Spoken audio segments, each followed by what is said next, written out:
ये कहानी है एक छोटे बच्चे की जिसने अनजाने में एक ऐसा खतरनाक जिन्न आजाद कर दिया जिसे सदियों से कैद रखा गया था। पहले तो उसे लगा कुछ नहीं हुआ, लेकिन कुछ ही घंटों में उसकी जिंदगी डर, साए और चीखों से भर गई। आखिर उस बच्चे के साथ क्या हुआ, यह जानने के लिए कहानी को पूरा देखें। रात की हवा में एक अजीब सी ठंडक बसी हुई थी। पहाड़ी गांव के इस छोटे से मकान की दीवारें जैसे पुरानी कहानियां अपने भीतर दबाकर बैठी थीं। खिड़की के बाहर से आती हवा में सूखे पत्तों की सरसराहट सुनाई देती थी और अंदर मिट्टी के तेल के दीपक की हल्की झिलमिलाहट दीवारों पर फिसलते हुए अजीब सी परछाइयां बना रही थी। इस मकान में रहती थी एक कमजोर पीली सी दिखने वाली औरत, रुकैया, और उसका 11 साल का बेटा अयान। रुकैया की खांसी रात को कई बार कमरे की खामोशी को चीर कर रख देती और अयान हर बार सिकुड़कर अपनी मां को देखता, जैसे उसकी आंखों में डर और दुआ दोनों एक साथ बसे हों। उनके घर का सन्नाटा ऐसा था जैसे कोई तीसरा भी उनके साथ रहता हो, कोई जिसे बोलना नहीं आता, कोई जिसे बस देखना और इंतजार करना आता हो। अयान छोटे से गांव के दूसरे बच्चों जैसा नहीं था। उसके पास खेलने वाले दोस्त नहीं थे, न कोई भाई बहन और न ही घर में वह हंसी जो बच्चों के घरों में गूंजती रहती है। उसके पिता दूसरे मजदूरों की तरह शहर में ईंट भट्ठे पर काम करते थे और महीनों तक घर नहीं लौटते। घर का सारा बोझ रुकैया के नाजुक कंधों पर था और बीमारी की वजह से वह भी कब तक संभालती, कहां नहीं जा सकता था। अयान स्कूल भी ठीक से नहीं जा पाता था। उसकी मां की हालत कुछ ऐसी थी कि वह उसे अकेला छोड़कर जा भी नहीं सकता था।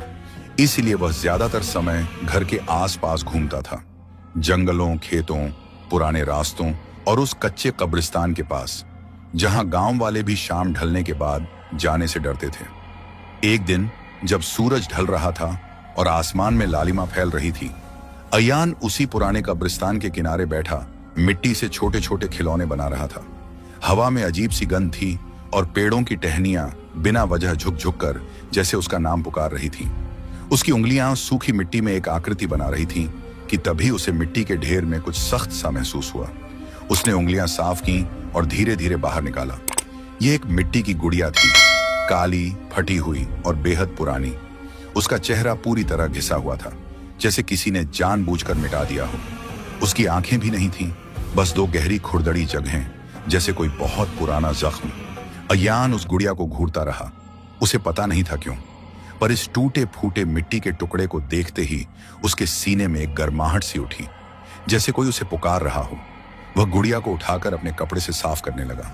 जैसे जैसे वह उसे छू रहा था, उसे लग रहा था कि गुड़िया हल्की हल्की गर्म है।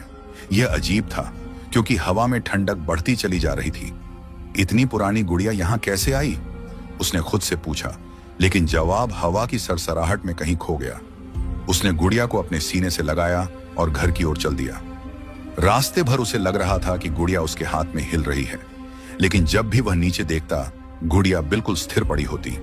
घर पहुंचकर जब अयान ने गुड़िया को अपनी मां को दिखाया, तो रुकैया ने थकी हुई आंखों से उसे देखा और कहा, बेटा, शाम के बाद कब्रिस्तान के पास मत जाया करो, वहां की मिट्टी अच्छी नहीं होती। लेकिन अयान ने हंसकर कहा, अम्मी, ये बहुत प्यारी है, मुझे अकेलापन नहीं लगेगा। रात ढल चुकी थी, दीपक की लौ कांप रही थी, हवा और भी ठंडी हो गई थी। अयान ने गुड़िया को अपने बिस्तर के पास रखा और मां के पास लेट गया। रुकैया उसके बाल सहलाते हुए बोली, अयान, तू आज कुछ गुमसुम है, सब ठीक है? अयान ने बस इतना कहा, अम्मी, वो गुड़िया मुझे अच्छी लगती है, जैसे कोई दोस्त। रुकैया की आंखों में चिंता की एक लकीर खींच गई, लेकिन उसने कुछ नहीं कहा। रात गहरी होती गई। घर के बाहर कुत्तों के भौंकने की आवाज आने लगी। अचानक कमरे में ठंडी हवा का एक झोंका आया और दीपक बुझ गया। अयान ने आंखें खोली और देखा कि बिस्तर के पास रखी गुड़िया जमीन पर नहीं है, वह थोड़ी दूर दरवाजे के पास रखी दिखाई दी। अयान ने सोचा शायद वह सोते सोते गिर गई होगी। उसने उसे वापस उठाया और रख दिया, लेकिन उसकी गर्दन पर ठंडी सनसनी सी दौड़ गई, जैसे कोई उसके पास आकर ठहरा हो, उसके बहुत नजदीक। अगली सुबह जब रुकैया उठकर आई, तो उसने देखा कि कमरे की मिट्टीली जमीन पर अजीब सी छोटे पैरों की निशानियां थीं, जो सीधे अयान के बिस्तर तक जाती थीं। उसने आवाज लगाई, अयान, ये निशान कैसे पड़े? अयान ने बस कंधे उचकाए, शायद बिल्ली की होंगी। लेकिन रुकैया जानती थी ये बिल्ली के पैर नहीं थे, ये किसी छोटे बच्चे जैसे थे। पर घर में बच्चा तो सिर्फ एक ही था, अयान। फिर ये किसके पैर थे? दिन बीतते गए। अयान और गुड़िया के बीच एक अजीब रिश्ता बनता गया। वह गुड़िया से बातें करता, उसे अपने डर बताता, माँ की बीमारी की शिकायत करता और कभी कभी हंसता भी। रुकैया की समझ में नहीं आ रहा था कि बेटा अचानक इतना क्यों बदल रहा है, लेकिन उसे यह नहीं पता था कि असली बदलाव अभी शुरू ही हुआ था। उस रात जब हवा तेज थी और दरवाजे बंद होने के बावजूद हिल रहे थे, रुकैया खांसते खांसते अचानक उठ बैठी। उसकी सांसें भारी हो रही थीं। उसने अपने कमरे से बाहर निकलकर अयान के कमरे की तरफ देखा। वहां हल्की सी रोशनी दिख रही थी। उसने सोचा कि शायद अयान जाग रहा होगा। वह धीरे धीरे कमरे की तरफ बढ़ी। जैसे ही उसने दरवाजा खोला, उसकी सांस रुक गई। कमरे में अयान गहरी नींद में था और उसके बिस्तर के पीछे गुड़िया बैठी हुई थी। हाँ, बैठी हुई। उसके पैर सीधे आगे फैले हुए थे और उसका सिर हल्का सा झुका था, जैसे वह कुछ देख रही हो या किसी को सुन रही हो। रुकैया का दिल जोर से धड़कने लगा। उसने एक पल को सोचा शायद उसे भ्रम हो रहा है, उसकी तबीयत भी ठीक नहीं है। लेकिन फिर उसने सुना, बहुत धीमी, बहुत मुलायम पर साफ सुनाई देने वाली आवाज, अयान। उस आवाज में कोई बच्चा नहीं था। वह आवाज हॉलो थी, जैसे किसी ने दूर से फुसफुसाया हो। रुकैया का गला सूख गया। उसने हिम्मत जुटाकर कदम बढ़ाए और तुरंत गुड़िया को उठाकर बिस्तर से दूर फेंक दिया। गुड़िया जमीन पर गिरकर मिट्टी की तरह हल्की आवाज करती है, लेकिन गिरते ही वह खुद ब खुद दूसरी तरफ घूम गई, मानो कोई अदृश्य हाथ उसे छू रहा हो। रुकैया की आंखों में डर था, असली डर। वह दौड़कर अयान के पास आई और उसे झकझोर कर उठाया। अयान उठ, ये गुड़िया, ये ठीक नहीं है। अयान नींद में ही बोला, अम्मी डर क्यों रही हैं? वो बोलती है बस। रुकैया लगभग चीख पड़ी, कौन बोलता है? कौन है वहां? लेकिन हवा में सिर्फ सन्नाटा था। दीपक फिर से बुझ चुका था। कमरे में बस ठंडक और मिट्टी की गंध भर गई। रुकैया अयान को अपने कमरे में ले आई और दरवाजा बंद कर दिया। लेकिन रात भर उसे नींद नहीं आई। उसकी आंखें बार बार दरवाजे की ओर उठ जाती। उसे लगता जैसे कोई बाहर खड़ा है, कोई छोटा, कोई हल्का, कोई जो हिलता नहीं, बस देखता है, इंतजार करता है। सुबह जब उसने अयान का कमरा फिर से खोला तो उसकी रूह कांप गई। कमरे की दीवार पर छोटे छोटे हाथों से मिट्टी से लिखा था, मुझे उसका साथ अच्छा लगता है। उसके नीचे वही मिट्टी की गुड़िया खड़ी थी। हाँ, खड़ी, मुंह न होने के बावजूद, ऐसे जैसे मुस्कुरा रही हो। और उसी क्षण रुकैया को महसूस हुआ कि उनके घर में अब सिर्फ 2 लोग नहीं रहते, कोई और भी है। कोई जिसे अयान पसंद आ चुका है, कोई जो उसे अकेला नहीं छोड़ने वाला। और तभी कमरे के कोने से एक बहुत धीमी आवाज आई, मैं यहां हूं। कमरे में वह आवाज इतनी धीमी, इतनी खोखली और इतनी ठंडी थी कि रुकैया के पैरों से जैसे जमीन खिसक गई। उसने महसूस किया कि उसके कंधों पर कोई बर्फ जैसा बोझ अचानक रख दिया गया हो। उसकी सांसें रुकती, टूटती और फिर से भागती सी महसूस हो रही थी। वह कुछ पलों तक उस आवाज के स्रोत को ढूंढती रही, लेकिन कमरे में ऐसा कुछ नहीं था जो हिलता डुलता दिखे। बस हवा की पतली सी लकीर थी जो कमरे के एक साए में जाकर गायब हो रही थी। अयान उसके पीछे खड़ा स्तब्ध सा देख रहा था, लेकिन उसके चेहरे पर डर नहीं था, बल्कि एक तरह की उलझी हुई शांति थी, जैसे वह उस आवाज को पहचानता हो, जैसे वह उससे डरता नहीं बल्कि उसे सुनने का आदी हो चुका हो। रात के इस बोझिल सन्नाटे के बाद भी दिन सामान्य नहीं हुआ। सुबह की रोशनी कमरे में फैली, लेकिन अयान का कमरा रोशनी को निगल रहा था। वह गुड़िया हमेशा की तरह बिस्तर के पास खड़ी थी। हाँ, खड़ी, उस मुद्रा में जैसे कोई बच्चा चुपचाप कमरे के बीचों बीच किसी चीज का इंतजार कर रहा हो। उसके आसपास मिट्टी के छोटे छोटे कण बिखरे थे, जैसे किसी ने रात भर उसे छुआ हो, उसे चलाया हो या उसे किसी जगह से खींचकर यहां रखा हो। रुकैया ने गुड़िया को छूना भी नहीं चाहा। उसका दिल कह रहा था कि यह चीज इंसानों के लिए नहीं है। लेकिन अयान आगे बढ़ा और बेहद प्यार से गुड़िया को उठाया, जैसे वह उसे नहीं, वो उसे उठा रही हो। रुकैया ने तुरंत उसका हाथ पकड़ लिया। अयान, इसे मत छू, ये अच्छी नहीं है बेटा, ये चीज। लेकिन अयान ने मां का हाथ हटाकर कहा, अम्मी, ये मेरे साथ है, ये मुझे अकेला नहीं छोड़ती। आप क्यों डरती हैं इससे? ये मेरे साथ खेलती भी है। रुकैया की आंखें फैल गईं। ये खेलती है? ये सिर्फ मासूम बच्चे का भ्रम नहीं हो सकता था। उसने चाहा कि गुड़िया को घर से बाहर फेंक दे, लेकिन जैसे ही उसने उसे छूने की कोशिश की, उसके हाथ में दर्द की तेज चुभन हुई। उसकी उंगलियों से खून की एक पतली सी लकीर बह निकली और गुड़िया उसकी उंगलियों से छूटकर फिर उसी जगह खड़ी हो गई। रुकैया का दिल धक से रह गया। ये साधारण मिट्टी की गुड़िया नहीं थी, इस पर किसी और का हक था, कोई जो हवा में नहीं दिख रहा पर महसूस हो रहा था। उस दिन घर में कुछ अजीब घटनाएं होने लगी। दरवाजे जो पहले ढीले ढाले हिलते थे अब अपने आप एकदम जोर से बंद हो जाते।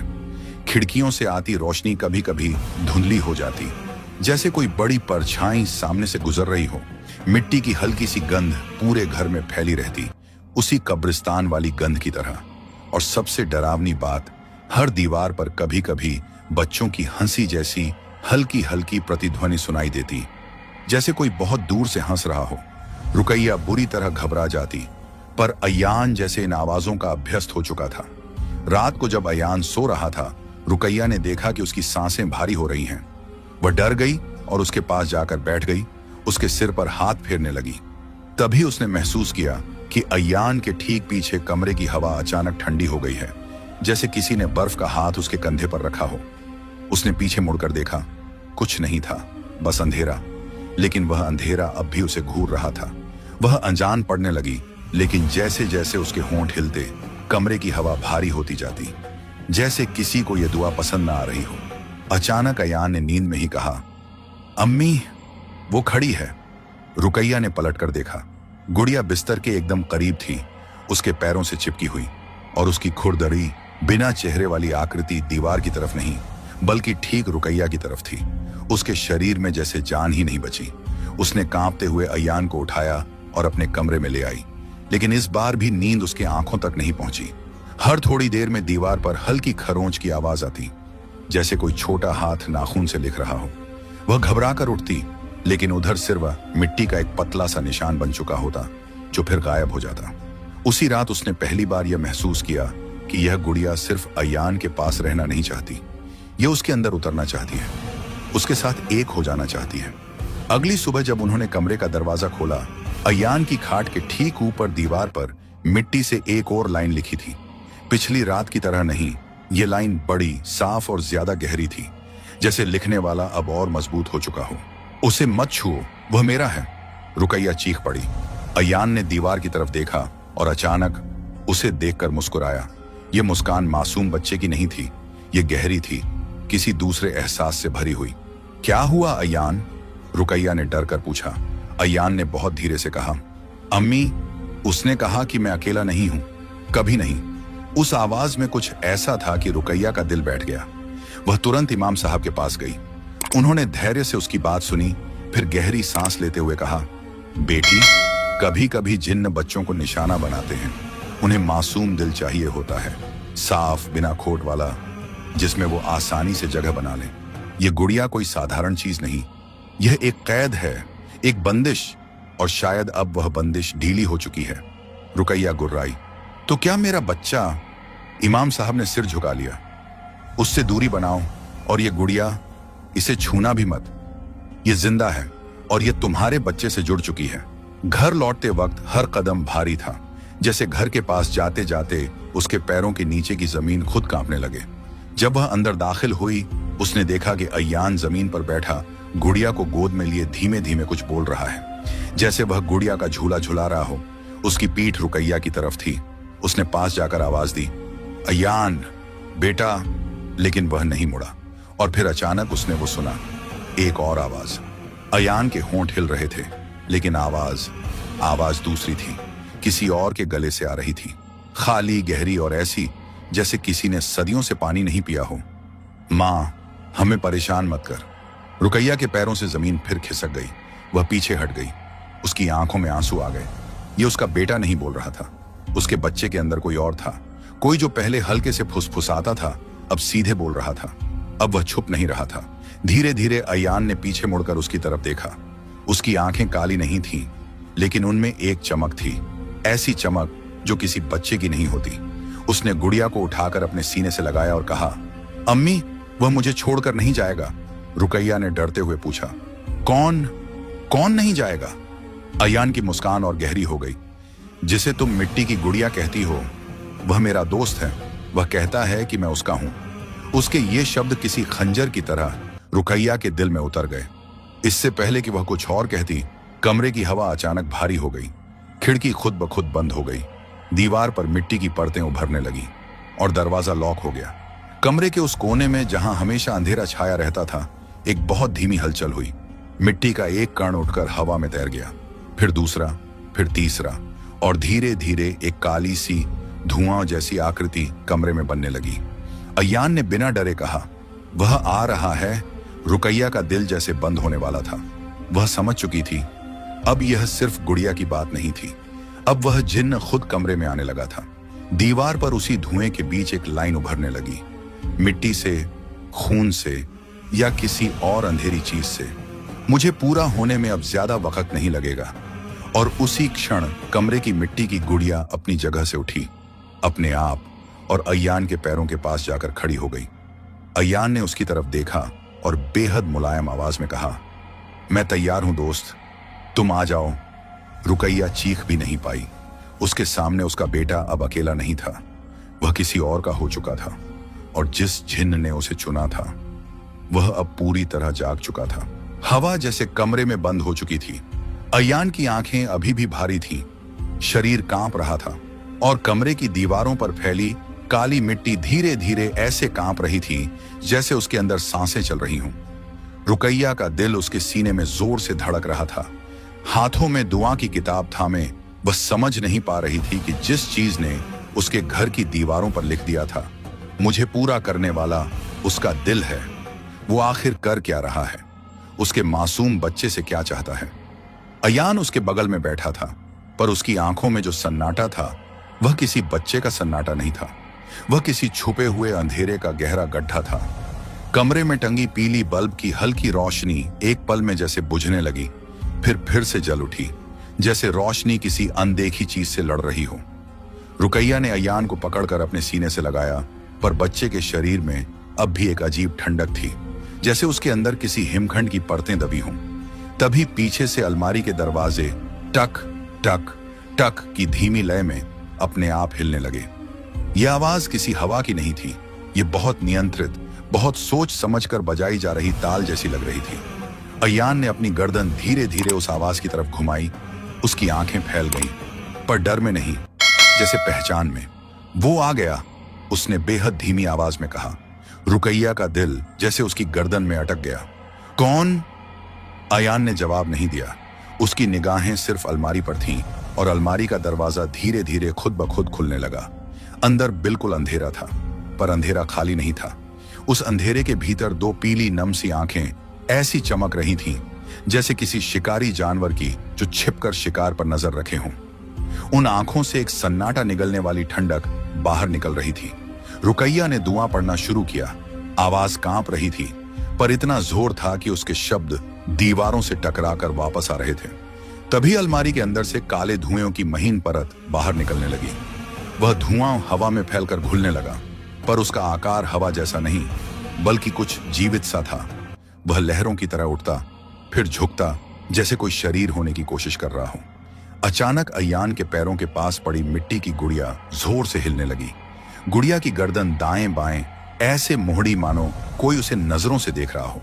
फिर वो अचानक झटके से उछली और सीधे उस धुएं की ओर खिंच गई, जैसे उसके अंदर कोई चुंबक लगा हो। दीवारों पर बने छोटे छोटे हाथों के काले निशान अचानक फैलकर बड़े होने लगे, जैसे किसी बच्चे के और बड़े हाथ उभर रहे हों। फिर और बड़े, फिर इतने बड़े कि वे किसी इंसान के नहीं, किसी और ही चीज के लगने लगे।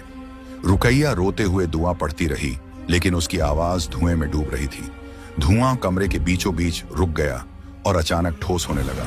धीरे धीरे उस धुएं ने एक इंसानी कद जैसी आकृति ले ली।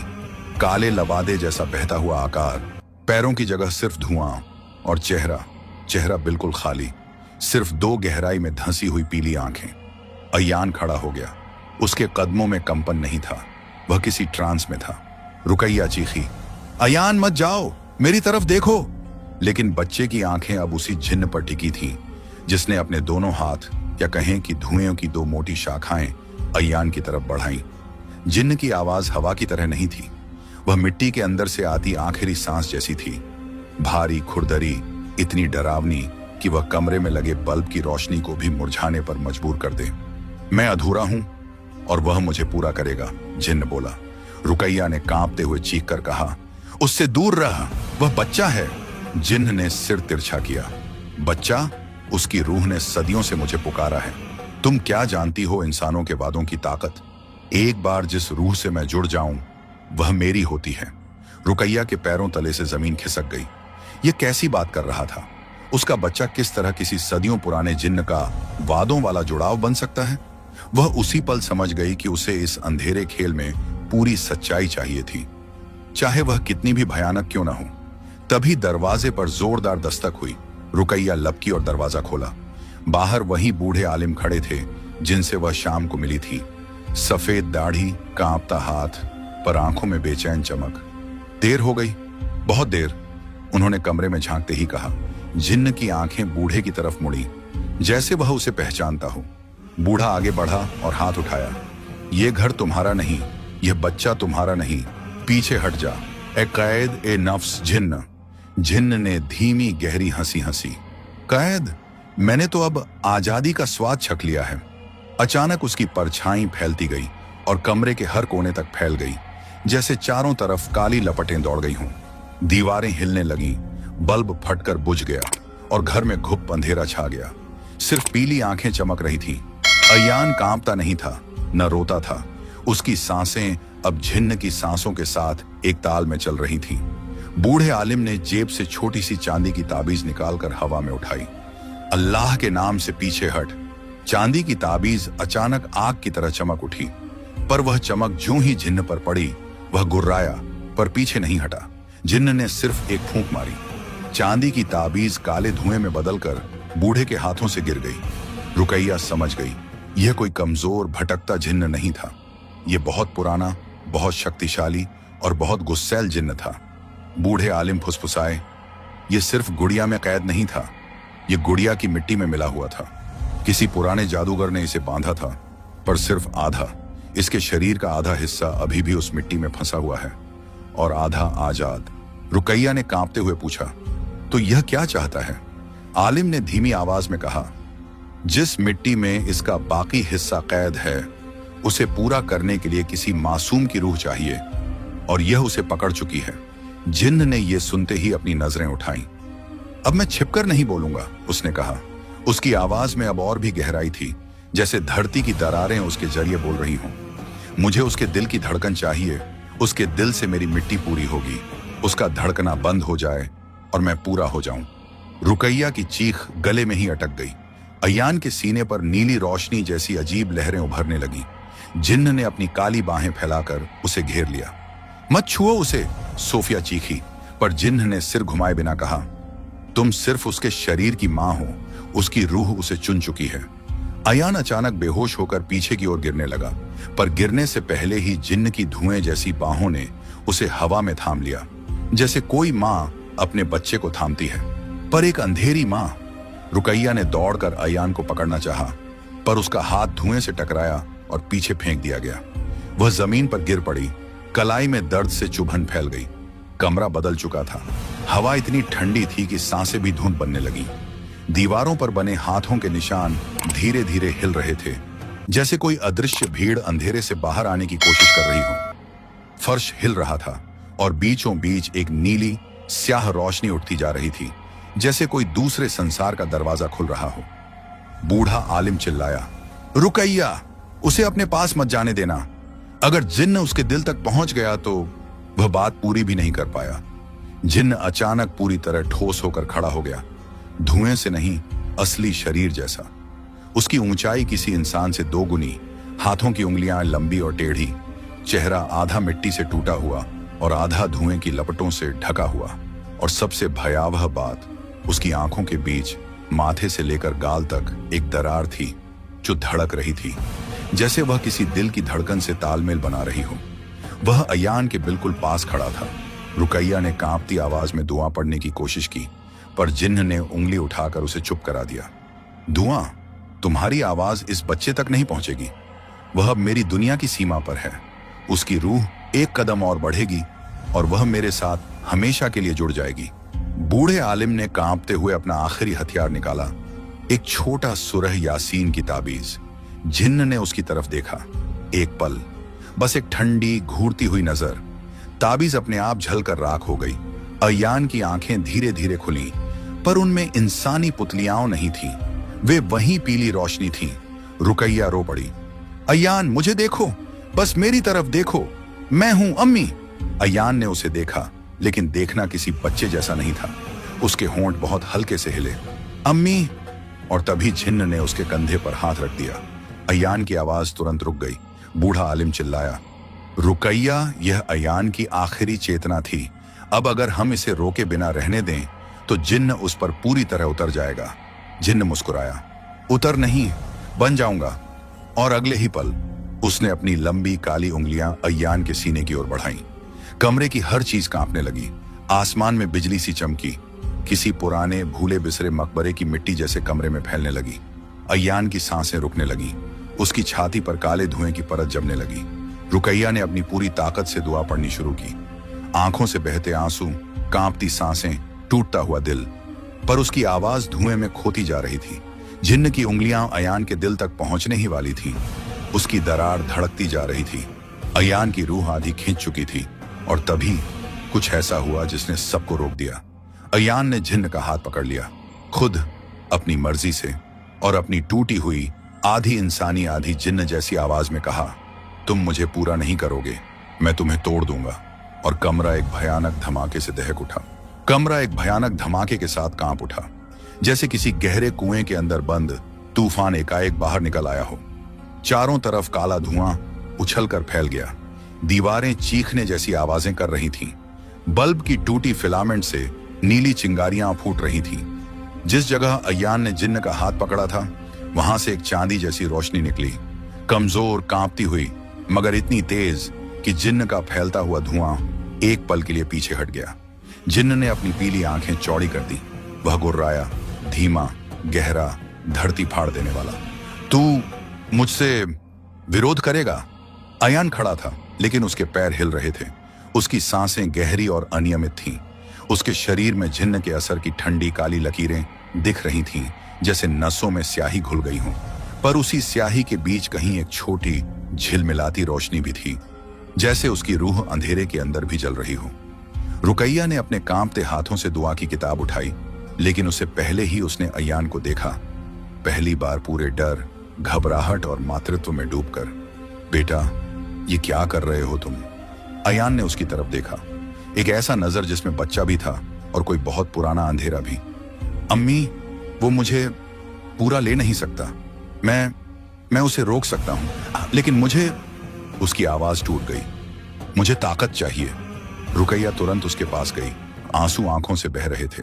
तुम्हारे पास ताकत है मेरी जान, तुम्हारे अंदर वो रोशनी है जो उसे कभी नहीं मिलेगी।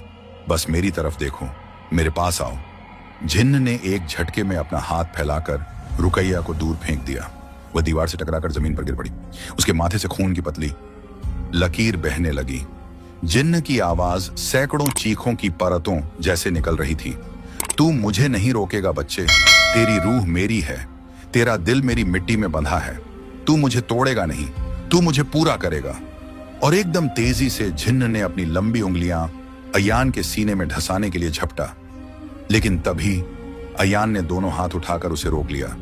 उसके छोटे हाथ जिन्न की छायादार उंगलियों को छूते ही कमरे की हवा जलने लगी, जैसे दो दुनियाओं की आग आपस में भिड़ गई हो।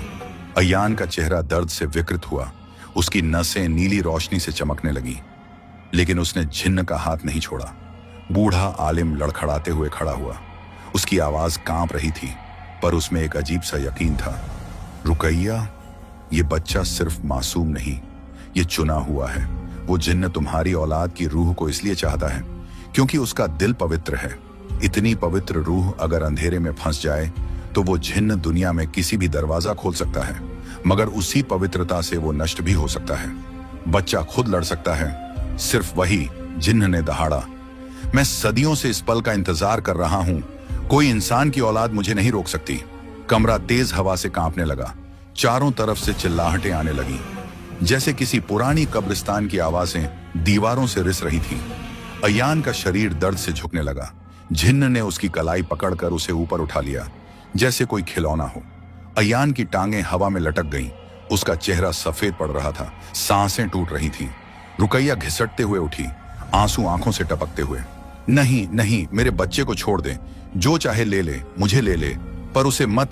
झिन्न गरजा, तेरी रूह की कोई कीमत नहीं, वह कमजोर टूटी हुई है, मैं उसे नहीं, उसे चाहता हूं। रुकैया चीख पड़ी। अयान! अयान ने आखिरी ताकत जुटाकर झिन्न की गर्दन पर हाथ रखा। कमरे में अचानक सफेद चांदी जैसी रोशनी फैल गई। झिन्न चीखने लगा, कानों को फाड़ देने वाली आवाज में, क्योंकि पहली बार कोई इंसान उसे छू रहा था, जला रहा था। झिन्न का पूरा शरीर ऐसे कांपने लगा जैसे उसकी हजारों परछाइयां छिन्न भिन्न हो रही हों। उसकी पीली आंखें सिकुड़कर काली हो गईं। तू क्या कर रहा है? झिन्न कराह उठा। अयान की आवाज फटी हुई थी। तुम्हें खत्म कर रहा हूं। झिन्न पूरी ताकत से बच्चे को दूर फेंकता है। अयान दीवार से टकराकर जमीन पर गिरता है। उसके चेहरे पर खून की महीन लकीरें उभर आती हैं। रुकैया दौड़कर उसे उठाती है। उठो, उठो बेटा, प्लीज, अम्मी के लिए उठो। पर अयान बमुश्किल आंखें खोलता है। झिन्न का शरीर थरथरा रहा है, लेकिन वह अभी भी जिंदा है। वह कराहते हुए खड़ा होता है। उसकी मिट्टी वाली चेहरे की दरार आग की तरह लाल चमकने लगती है। तूने मुझे चोट पहुंचाई, इंसान की औलाद ने मुझे छुआ, मुझे जला दिया। उसकी आवाज अब गुस्से और दर्द का मिला जुला तूफान थी। वह इतना गुस्से में था कि कमरे की हर वस्तु हवा में उड़ने लगी। कुर्सियां, बिस्तर, दरवाजे की लकड़ी, शीशे, सब। और अचानक पूरा कमरा हवा में घूमने लगा। केंद्र में खड़ा था जिन्न, एक अंधेरे का भंवर, धुएं, आग, मिट्टी और चीखों का पुलिंदा। रुकैया ने अयान को कसकर पकड़कर जमीन पर झुकाया। अयान सुनो, तुम्हें आखिरी बार कोशिश करनी होगी। अगर तुम रुक गए, अगर तुमने हार मान ली, तो वो तुम्हें लेकर चला जाएगा। तुम मुझे छोड़ दोगे क्या? अयान की आंखों से आंसू बह निकले। उसकी सांसें टूट रही थीं, शरीर कांप रहा था और आवाज मुश्किल से निकल रही थी। अम्मी, मुझे डर लग रहा है। रुकैया ने उसका चेहरा थामा। मुझे भी, लेकिन हम साथ हैं। तुम अकेले नहीं हो बेटा, तुम कभी अकेले नहीं हो। अयान की आंखों में रोशनी लौटने लगी और तभी बूढ़े आलिम ने चिल्लाकर कहा, रुकैया, उसकी दिल की रोशनी झिन्न की मिट्टी को तोड़ सकती है। उसका हाथ उसके दिल पर रखो, अभी। रुकैया बिना सोचे समझे अयान का हाथ उसके सीने पर रखती है, जहां रोशनी हल्की सी धड़क रही थी। अयान कांपते हुए खड़ा होता है। उसके शरीर से चांदी जैसी रोशनी निकलने लगती है, कमजोर लेकिन बढ़ती हुई। जिन्न चीखता है, नहीं। अयान एक कदम आगे बढ़ता है। उसके चारों तरफ हवा में चांदी की धूल तैरने लगती है।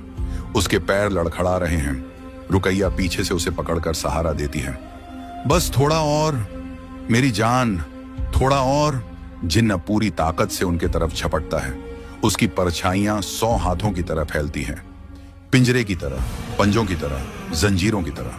लेकिन तभी अयान चिल्लाता है, रुको! उसकी चीख पूरे कमरे को चीर देती है। उसके शरीर से सफेद रोशनी फूटकर एक गोले में फैल जाती है, इतनी तेज कि जिन्न की परछाइयां धुआं बनकर उड़ जाती हैं। जिन्न का शरीर मिट्टी की तरह टूटने लगता है। उसकी दरारों से आग और रोशनी टकरा रही है। वह दर्द से तड़पता है। नहीं, सदियों की कैद के बाद मैं और फिर एक धमाके के साथ जिन्न का शरीर चकनाचूर हो जाता है, मिट्टी का गुब्बार बनकर कमरे में बिखर जाता है। उसकी चीख गूंजते हुए खाली हो जाती है और फिर चुप। कमरा शांत हो जाता है, बहुत शांत, इतना कि रुकैया की भारी सांसें भी सुनाई देने लगती हैं। वह अयान को पकड़कर रोने लगती है। मेरे बच्चे, अल्हम्दुलिल्लाह, अल्हम्दुलिल्लाह। बूढ़ा आलिम थक कर बैठ जाता है। खत्म हो गया, वो पूरी तरह टूट गया, हमेशा के लिए। अयान धीरे धीरे आंखें खोलता है। उसकी आंखें अब इंसानी थीं, काली, मासूम, थकी हुई, लेकिन उसकी मुस्कान, उसमें एक अजीब सी गहराई थी। रुकैया ने उसका चेहरा चूमा। मेरे बच्चे, तुम ठीक हो ना? अयान ने धीरे से उसका हाथ पकड़ा। अम्मी, वो चला गया है ना? रुकैया रोते हुए बोली, हाँ बेटा, हमेशा के लिए।